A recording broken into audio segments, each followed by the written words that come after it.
যদি গণভোটে এই সমাজে বাস্তবায়ন না হয়, খুব শীঘ্রই এই জনতাই মাঠে নামবে। আমার ভোট দিয়েছিলাম যেখানে, সেখানে এই ভোট আবার ফিরে নিয়ে আসার জন্য আরেকটা নির্বাচন আমাদের আদায় করতে হবে।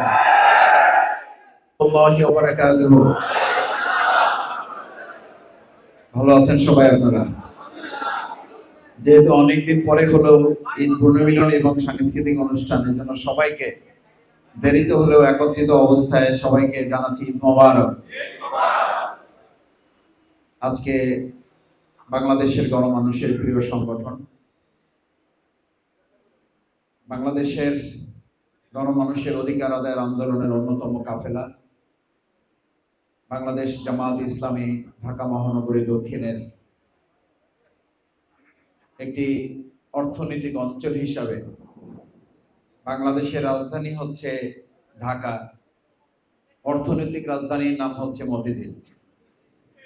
সেই মতিঝিল দক্ষিণ থানার উদ্যোগে আয়োজিত আজকের ঈদ পুনর্মিলন এবং সাংস্কৃতিক অনুষ্ঠান।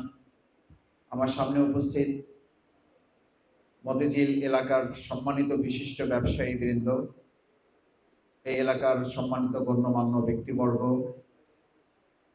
বিশিষ্ট নাগরিক বৃন্দ, তরুণ যুবক ভাইয়েরা, উপস্থিত সম্মানিত সুধী মণ্ডলী, ভাই বন্ধুগণ, সাংবাদিক বৃন্দ এবং পরবর্তীতে সামাজিক যোগাযোগ মাধ্যম থেকে যারা শুনবেন, তাদের সবাইকেই অন্তঃস্থল থেকে আন্তরিক ধন্যবাদ এবং কৃতজ্ঞতা জানাচ্ছি।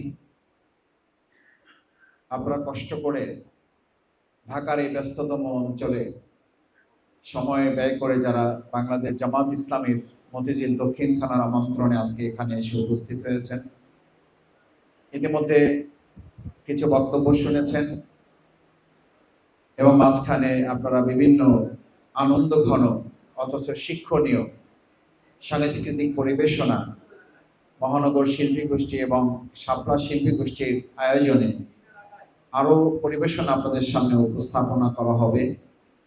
আশা করি আপনারা শেষ পর্যন্ত থাকবেন, শুনবেন এবং উপভোগ করে আমরা আমাদের ব্যক্তি, পরিবার, সমাজ এবং রাষ্ট্রীয় জীবনে শিক্ষা গ্রহণ করে তা বাস্তবায়নের জন্য চেষ্টা করব। আল্লাহ তাআলা আমাদের তৌফিক দান করুন।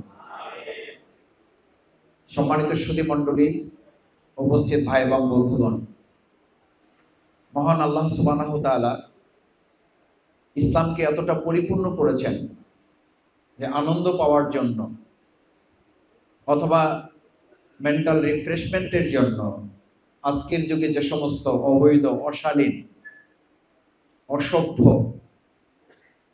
এবং আমাদের সমাজ নষ্ট করে, পরিবার ধ্বংস করে দেয়, তরুণ সমাজকে বিনষ্ট করে দেয়, সে সমস্ত অশ্লীল কার্যক্রমের বিপরীতে ইসলাম অনেক পূর্ব থেকেই নিজেদের মধ্যে ইসলামের আনন্দ তৈরি করার নানান আয়োজন আমাদের মধ্যে আল্লাহ সুবহানাহু ওয়া তাআলা রাসূল করিম সাল্লাল্লাহু আলাইহি সাল্লামের মাধ্যমে তা দিয়েছেন এবং সেটা সুন্নাহ। আজকে এখানে আপনারা যে প্রোগ্রামে উপস্থিত হয়েছেন, ইসলাম আমাদেরকে কতটা নিয়ামতের মধ্যে রেখেছে। আপনি এই কাজটাই যদি ইসলামের ভিন্ন আঙ্গিকে করেন, তাহলে সেটাতে যেমন গুনাহ হবে, সেটাতে যেমন সমাজ নষ্ট হবে, পরিবারগুলো ভেঙে যায়, তরুণ যুব সমাজ যেমন নষ্ট হয়, পাশাপাশি সেটা জাহান্নামে যাওয়ার একটা কারণ হয়। আর আমরা আজকে যেখানে আছি, আমরা একই সাথে কিছু কথা শুনছি, একই সাথে আনন্দ উপভোগ করছি, একই সাথে আমাদের মেন্টাল রিফ্রেশমেন্ট আসছে, আমাদের মধ্যে মেন্টাল রিক্রিয়েশন তৈরি হচ্ছে। আমরা এখান থেকে একটা নতুন আবার উজ্জীবনী শক্তি লাভ করছি। সাথে সাথে এটা আমাদের জীবনে একটা ইবাদত হিসাবে সওয়াব ও আল্লাহ রব্বুল আলামিন আমাদের নেকির খাতায় লিখছেন, সুবহানাল্লাহ।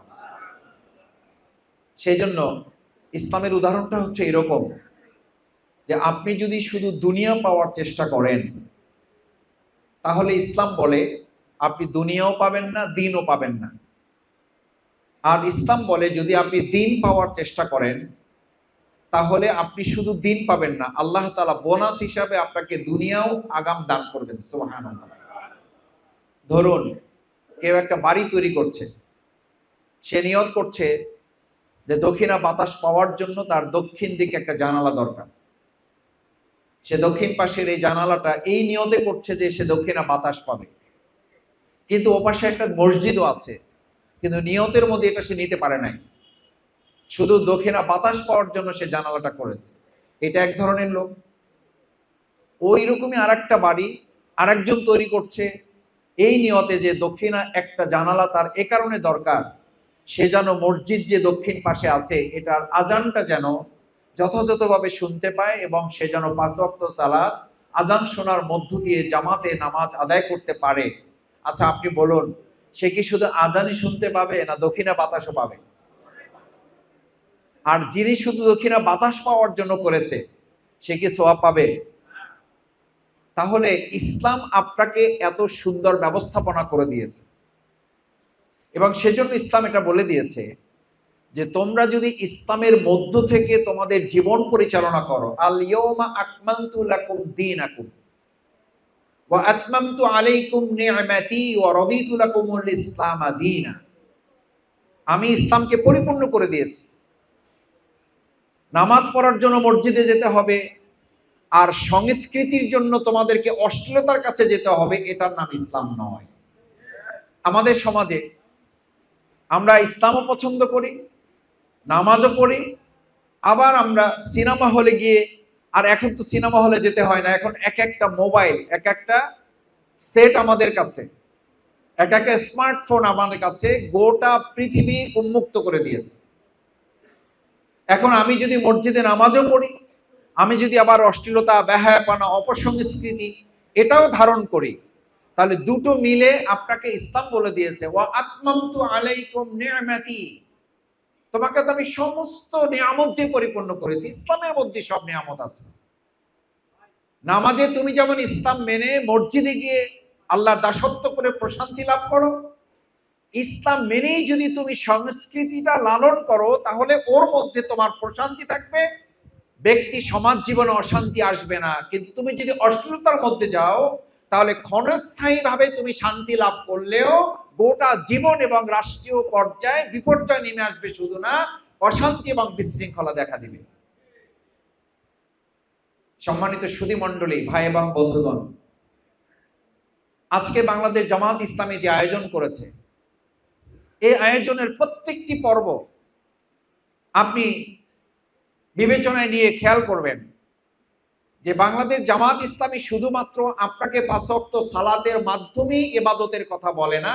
এটা যেমন একটি আল্লাহর নির্ধারিত ফরজ ইবাদত, ঠিক একজন মানুষের জীবন থেকে, জন্ম থেকে তার প্রত্যেকটি হাঁটা চলা, কথা বলা, প্রত্যেকটি চোখের চাহনি, প্রত্যেক চোখের ইশারা, এগুলো প্রত্যেক কার্যক্রম এমন ভাবে ইসলাম তৈরি করে দিয়েছে, যদি আপনি ইসলামের বিধান মেনে পৃথিবীর সবচেয়ে নিকৃষ্ট জায়গা ওয়াশরুম ব্যবহার করেন, যেখানে ইসলাম বলে দিয়েছে আপনি বাম পা দিয়ে ঢুকবেন, ডান পা দিয়ে বের হবেন, এই সময়টুকু যদি ইসলামের আলোকে আপনি ব্যবহার করেন তাহলে এই সময়টুকুকেও ইসলাম বলে দিয়েছে আপনার জন্য এখানে বরকত এবং নেকি আপনার জন্য বরাদ্দ করা হয়। সুবহানাল্লাহ। সম্মানিত ভাই এবং বন্ধুগণ, আজকে বাংলাদেশ জামাত ইসলামী মতিঝিল দক্ষিণ থানা এই ঈদ পুনর্মিলনের মধ্য দিয়ে দ্বিতীয় আর একটা মেসেজ আপনাকে দিতে চায়। পুনর্মিলন, আল্লাহ সুবহানাহু ওয়া তাআলা আমাদেরকে পৃথিবীতে প্রেরণ করার সময় সবাইকে আলমে আরওয়া, রুহের জগতে একত্রিত করেছিলেন, মিলিত করেছিলেন। একজন আগে আসছে, আরো আগে আসছে, এখন আসতেছেন, পরে আসবে, কিন্তু আলমে আরওয়াহ রুহের জগতে আমাদের সবাইকে একসাথে রাখা হয়েছিল। এবং আল্লাহ তাআলা আবার বলেন সুম্মা ইলাইনা তুরজাউন, আবার তোমাদেরকে আমি মৃত্যুর পরবর্তী এক জায়গায় মিলিত করব এবং তখন হিসাব নিকাশের ভিত্তিতে তোমাদেরকে জান্নাত এবং জাহান্নাম নির্ধারিত করা হবে।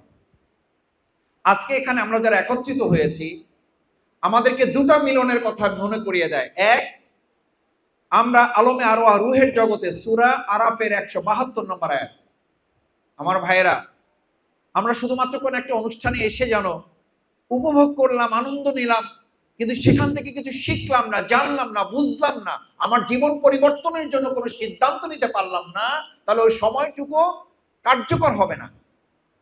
আল্লাহ তাআলা সেই জন্য সূরা আরাফে বলেন যে আমি ওয়াইদ আখাযা রাব্বুকা মিন বানি আদম, হে বনি আদম, আমি তোমাকে যে সৃষ্টি করেছি, রাব্বুকা মিন বানি আদম মিন যুহুরিহিম যুররিয়াতাহুম, তোমাদেরকে বনি আদম সৃষ্টি করার যে যুররিয়া সৃষ্টি করে দিয়েছি। ওয়া আশহাদাহুম আলাস্তু বিরাব্বিকুম ক্বালু বালা, তোমাদেরকে একসাথে রূহের জগতে আমি এক জায়গায় করেছিলাম। আজকে যেমন পুনর্মিলন করা হয়েছে, পুনর্মিলন কি আমরা এক এক জায়গায় ছিলাম, আবার মিলিত হয়েছে, আবার আমরা কর্মক্ষেত্রে আলাদা হয়ে যাব। আমরা মিলিত হয়ে এক জায়গায় একত্রিত হয়ে পুনর্মিলিত হয়ে আমরা এক জায়গায় আনন্দ করতেছি, আমরা জানার চেষ্টা করতেছি, শেখার চেষ্টা করতেছি। ঠিক একইভাবে আমাদেরকে এই মিলনের মাধ্যমে, পুনর্মিলনের মাধ্যমে মাথায় নিতে হবে যে আমরা এরকম একটা সময় আল্লাহ তাআলা আমাদেরকে নির্ধারণ করেছিলেন, যখন আমরা একত্রিত ছিলাম, আমরা মিলিত অবস্থায় ছিলাম একসাথে, আমাদেরকে আল্লাহ তাআলা রূহের জগতে সেখানে আমাদেরকে জিজ্ঞেস করেছিলেন, আলাস্তু বিরাব্বিকুম, আমি কি তোমাদের রব নই, প্রভু নই? আমি কি তোমাদের স্রষ্টা নই? আমি কি তোমাদের শাসক নই? আমি কি তোমাদের আইনদাতা নই? আলা লাহুল খালকু ওয়াল আমর, আমি তোমাদের সেই আল্লাহ যে সৃষ্টি যার, আইন চলবে তার, আমি তোমাদের সেই রব। আমি কি তোমাদের সেই রব নই? আমরা কি তখন এ কথা বলেছি যে হ্যাঁ মসজিদে আপনি আমাদের রব ঠিক আছেন, কিন্তু সংসদের রব আরেকজন? মসজিদের রব আপনি ঠিক আছেন, কিন্তু অর্থনীতিতে রব থাকবে আরেকজন, এটা কি বলেছি আমরা? আমরা বলেছি আলাস্তু বিরাব্বিকুম ক্বালু বালা, ইয়েস আপনি আমাদের সব, আল্লাহ আমার রব, এই রবই আমার সব, এই রবই আমার সব, যেটা সেই স্বীকৃতিটা আজকে আপনি জামাত ইসলামী করার মধ্য দিয়ে দিচ্ছেন না। এটা যখন রূহের জগতে ছিলেন তখনই আল্লাহর সামনে সাক্ষী হিসাবে আল্লাহকে রেখে আশহাদাহুম আলা আনফুসিহিম আলাস্তু বিরাব্বিকুম ক্বালু বালা, কেনই সাক্ষী নিয়েছিলেন একত্রিত করে? আল্লাহ সেই কথাও বলেন, দুনিয়াতে গিয়ে যদি বলো আমাকে এই কথা কেউ মনে করিয়ে দেয় নাই, আন তাকুলা ইয়াউমাল কিয়ামাতি ইন্না কুন্না আন হাযা গাফিলিন, দুনিয়ার জীবনে যদি গিয়ে কেউ বলে আমি তো এটা জানতাম না, আমি তো মনে করেছিলাম মসজিদের রব একজন, নামাজের রব একজন, অর্থনীতির রব আর একজন, ব্যবসায়ীর রব আর একজন, সংসদের গোলাম রব একজন, বঙ্গভবনের রব আর একজন, গণভবনের রব আর একজন, যমুনার রব আর একজন, সংস্কৃতির রব আর একজন, ওটার জন্য আর একটা আইন মানতে হবে, ওটার জন্য সংবিধানের অমুক পাতা খুঁজতে হবে। ইসলাম এবং আল্লাহ সুবহানাহু ওয়া তাআলা সেদিন আমাদেরকে একত্রিত অবস্থায় পরিপূর্ণ মেসেজ দিয়ে জানিয়ে দিয়েছেন, তোমাদের সামগ্রিক জীবনের রব হচ্ছেন কে? আল্লাহ সুবহানাহু ওয়া তাআলা। আন তাকুনা ইয়াউমাল কিয়ামা, কিয়ামতের দিন যেন এই কথা বলে কেউ পার পেতে না চায় আমি এটা জানতাম না। আল্লাহ বলেন ওয়ান তাকুনা ইয়াউমাল কিয়ামা ইন্না কুন্না আন হাযা গাফিলিন, আমার এটা জানা ছিল না, আমি এটা জানতাম না, আমি এটা বুঝতে পারি নাই। আল্লাহ তাআলা সেই জন্য বলেন আমি তোমাকে রূহের জগতে থাকা অবস্থায় এটা জানিয়ে তারপর পৃথিবীতে পাঠাচ্ছি যে তোমার সামগ্রিক জীবনের কর্মকাণ্ড পরিচালিত হবে কার আইনে?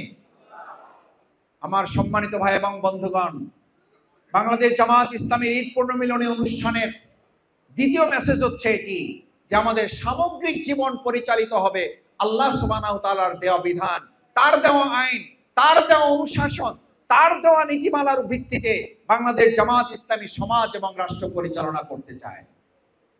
আমরা যখন এই কথা বলি, এই কথা বলার সাথে সাথেই আমরা শুনতে পাই যে বাংলাদেশ জামাত ইসলামী এমন একটা রাষ্ট্র গঠন করতে চায় যেখানে মহিলাদেরকে ঘরের মধ্যে আটকে রাখা হবে, এমন একটা রাষ্ট্র গঠন করতে চায় যেখানে হিন্দুদের অধিকার প্রতিষ্ঠিত হবে না, ভিন্ন ধর্মের অধিকার থাকবে না। অথচ আমরা জানি এই ইসলাম হচ্ছে সেই ধর্ম যেখানে মহিলাদের জীবন্ত কবর দেওয়ার ব্যবস্থা ছিল ইসলাম আসার আগে, এই ইসলাম এসেই বরং ইমানদার মানুষদের শুধু না গোটা নারী জগৎকে স্বীকৃতি দিয়ে তাদের অধিকার সংরক্ষণ করেছে ধর্ম, সেই ধর্মের নাম হচ্ছে ইসলাম। অথচ আজকে আমরা দেখলাম ভোলাতে যে বাক স্বাধীনতার জন্য 2024-এর গণঅভ্যুত্থান, যে বাক স্বাধীনতার জন্য 1971-এর আন্দোলন, যে বাক স্বাধীনতার জন্য 1952-এর ভাষা আন্দোলন, এটা কথা বলার জন্য একজন নারীকে রাত 11টার সময় কোনো মামলা দরকার হয় না, কোনো নোটিশ দরকার হয় না, কোনো আইনের তোয়াক্কা করার দরকার হয় না। উপর থেকে নির্দেশ দিয়েছেন, পুলিশ তাকে ধরে নিয়ে এসেছেন, গ্রেফতার করেছেন, গ্রেফতার করে তাকে থানায় নিয়েছেন, থানায় তাকে আটকে রাখা হয়েছে, জেলখানায় প্রেরণ করেছেন। তার একটা প্রতিবন্ধী সন্তান, এরকম একটা অমানবিক অবস্থা তৈরি যারা করেছেন, তাদের এই কষ্ট দেখার পরে আমরা বাংলাদেশে তথাকথিত নারী প্রগতির নামে যারা ইসলামের দোহাই দিয়ে মাঝে মধ্যে ইসলামের একটু এদিক ওদিক হলে যারা শিয়ালের মতো হুক্কা হুয়া তোলেন, তারা এই সমস্ত কার্যক্রমের মুখে তালা দিয়ে তারা বসে থাকেন। আমাদের খুব লজ্জা হয় যে আপনাদের নারী প্রগতির নামে, মূলত নারী প্রগতির না, আসলে ওরা হচ্ছে নারী দুর্গতিবাদীর লোক। তারা হচ্ছে নারী দুর্গতিবাদীর এমন পরিস্থিতি, আমাদের হযরত মাওলানা শহীদ দেলোয়ার হোসেন সাইদি রাহিমাহুল্লাহ বলতেন, এরা নারী প্রগতির নাম এইভাবে দেওয়া হয়েছে যে এরা শেয়ালের সামনে মুরগির স্বাধীনতা চায়, শেয়ালের সামনে মুরগির স্বাধীনতা চায়। যার কারণে আমরা লক্ষ্য করি বর্তমান সময়ে বাংলাদেশে 2024-এর গণ আন্দোলন পরবর্তী নির্বাচন, সেই নির্বাচনে একসাথে জাতীয় ভোট হয়েছে, একসাথে গণভোট হয়েছে। জাতীয় ভোটের ফলাফলের মাধ্যমে ওনারা 49% রায় পেয়েছেন একটি দল। একই সাথে এই দেশের মানুষ হায়ের পক্ষে গণভোটে 69% ভোট দিয়েছেন হায়ের পক্ষে। এখন এই 49% ভোটকে তারা স্বীকৃতি দিলেও 69% ভোটকে তারা এখন ল্যাপস করে এটাকে তারা জাতি থেকে ভুলিয়ে দিতে চাচ্ছেন। আচ্ছা, আমরা জিজ্ঞেস করতে চাই, একই দিনে দুটো ভোটের একটা অংশকে যদি কেউ মেনে আর একটা অংশকে অস্বীকার করেন, তাহলে বুঝতে হবে ওই অংশকে অস্বীকারের মধ্য দিয়ে আপনারা আগামী দিনে 69% জনশক্তিকে চ্যালেঞ্জ করছেন এবং তাদের মুখোমুখি হয়তো আপনাদেরকে হতে হবে।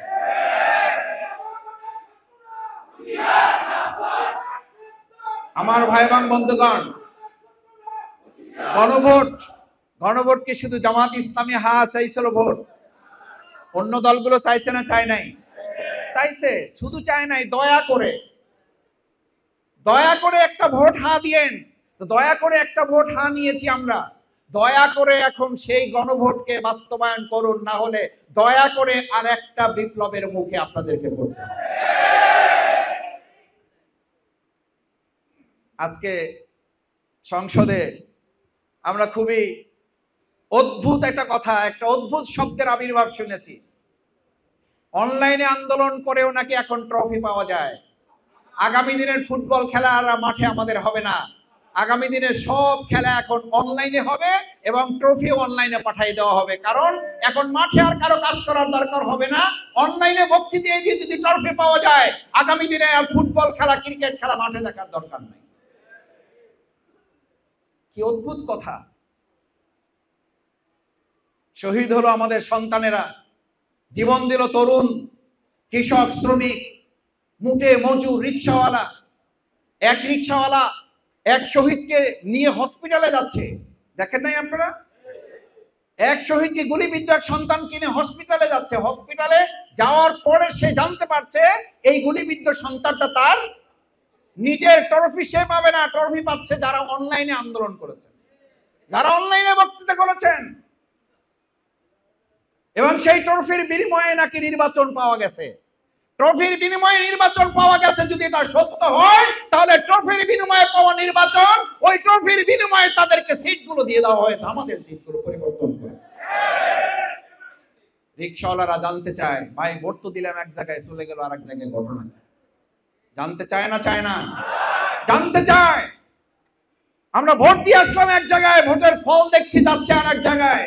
আমরা পরিষ্কার বলতে চাই, এই কথার প্রতিধ্বনি যদি গণভোটে সমাজে বাস্তবায়ন না হয়, খুব শীঘ্রই এই জনতাই মাঠে নামবে।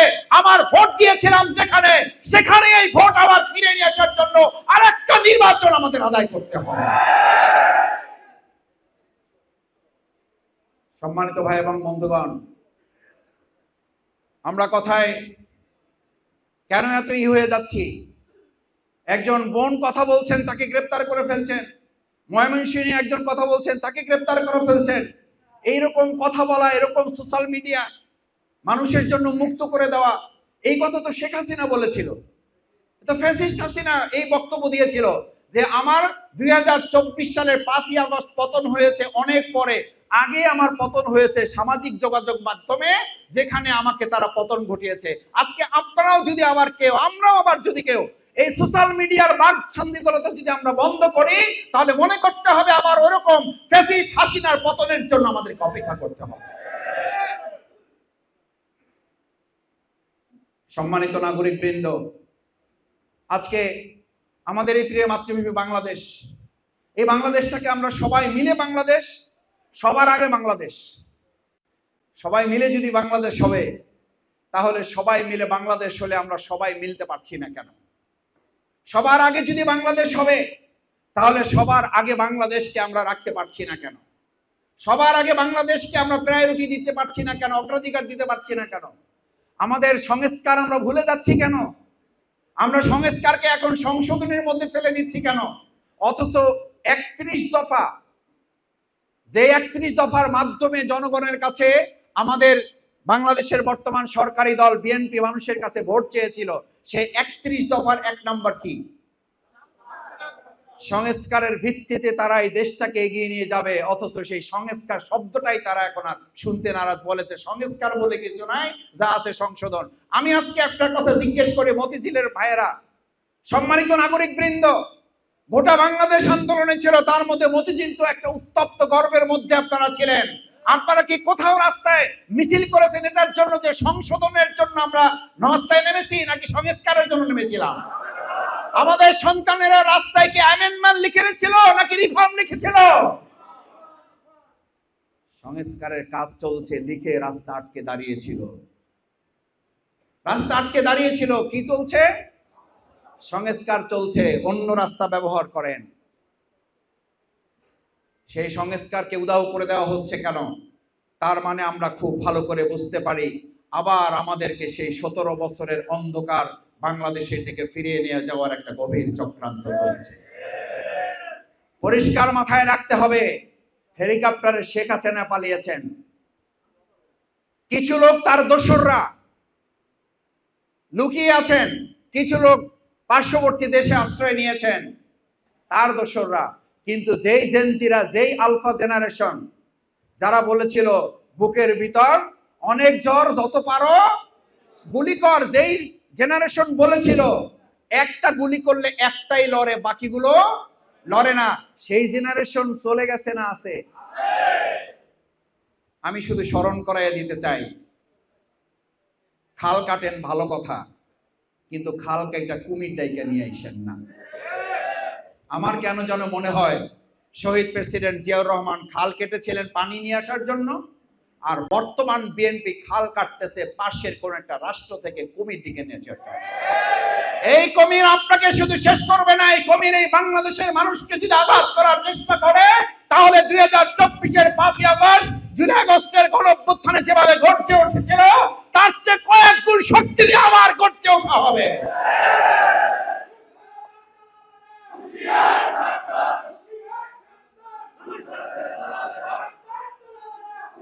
আমার ভাইয়েরা, আপনারা, আমি বুঝতে পারি বক্তব্য শুনতে চাইবেন না, কারণ আপনাদের গান গজল, তারপর কৌতুক এগুলো লাগবে, শুনবেন। আমি কথা শেষ করে দেব, আমি একটা কথা বলে শেষ করি। মনে আছে আপনাদের 17 সাল কালভার্ট, ব্রিজ, সেতু, উন্নয়ন উন্নয়ন উন্নয়ন উন্নয়ন উন্নয়ন উন্নয়ন উন্নয়ন উন্নয়ন করতে করতে নির্বাচন নাই, হাওয়া। উন্নয়ন উন্নয়ন করতে করতে নির্বাচন আর ভোট বলে কিছু নাই, সরিয়ে দেওয়া হলো। এরপরে 2024-এর 5ই আগস্টের পর আবার একদল এসে দেখলাম নির্বাচন নির্বাচন নির্বাচন করতে করতে বিচার আর সংস্কার ভুলে দেওয়া হলো। ভালো করে বুঝেন, 17 বছর ছিল উন্নয়ন উন্নয়ন উন্নয়ন, নাই কি নির্বাচন। এরপর 1.5 বছর খালি নির্বাচন নির্বাচন নির্বাচন, নাই বিচার আর সংস্কার। লাগবে না, এগুলো পরে আমরা এসে করব। আরে ভাই, আপনারা এসে করবেন এটা বলছিল কি আপনাদের? তার মানে বোঝা যায় যে এরকম একটা ষড়যন্ত্র হবে, এটা আপনারা আগেই ঠিক করে রেখেছিলেন। এইটা বলার জন্য এটা বলি নাই। নির্বাচন নির্বাচন করতে করতে বিচার এবং সংস্কার শেষ।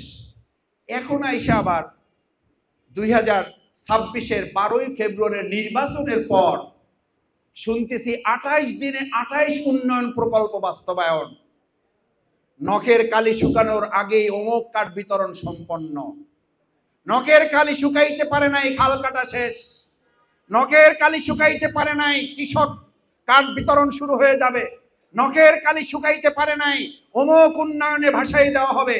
আবার তো সেই কথাই শুনতে পাচ্ছি, আগের সেই উন্নয়নের মাধ্যমে নির্বাচনের অধিকার কেড়ে নেওয়া হয়েছিল, মাঝখানের 1.5 বছর নির্বাচন করতে করতে বিচার সংস্কার শেষ করে দেওয়া হয়েছিল, এখন আবার উন্নয়নের মাধ্যমে গণভোটের অধিকারকে কেড়ে নেওয়ার চক্রান্ত চলছে।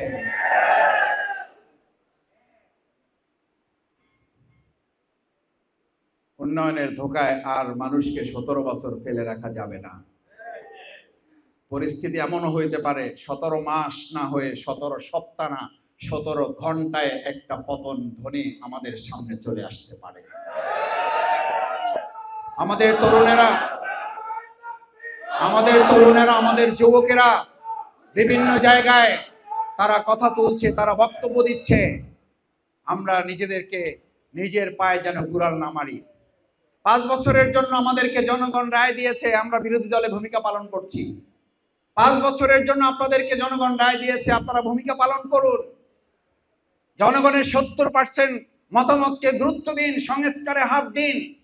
সংস্কারের জন্য নতুন একটা প্রেক্ষাপট তৈরি হয়েছিল, সেই সংস্কারই যদি না হয় তাহলে আমার ফ্লাইওভার আর যমুনা সেতু আর আমাদের পদ্মা সেতু করেও কিন্তু ওই সরকার রক্ষা পায় নাই। সুতরাং আমার ফ্যামিলি কার্ড যত না দরকার, তার চেয়ে আজকে মানুষ আওয়াজ তুলেছে তেল পাওয়ার জন্য একটা কার্ড দরকার। আমি সেদিন বলেছিলাম একজনকে, সংসদ থেকে বের হতে হতে 2 এমপিদের সাথে তো দেখা হয়, তো সরকার দলীয় এমপিরাও সিরিয়াল দিয়ে বের হতেছে, আমরাও বের হতেছি। তো হাত মিলাইতে মিলাইতে বলতেছিলাম মজা করে, আমরা কাছাকাছি আর কি এমপি, তরুণ বয়সের। আমি বলতেছিলাম যে ভাই, তেল পাম্পে পাবেন কিভাবে? তেল তো সব নিয়ে এসে জমা করা হয়েছে সংসদে। বক্তৃতা দেওয়া হয় 7 মিনিটে, 7 মিনিটের বক্তৃতায় 6 মিনিট 59 সেকেন্ড শুধু তেল বিতরণ চলে, 1 সেকেন্ড এলাকার কথা বলার টাইম পায় না।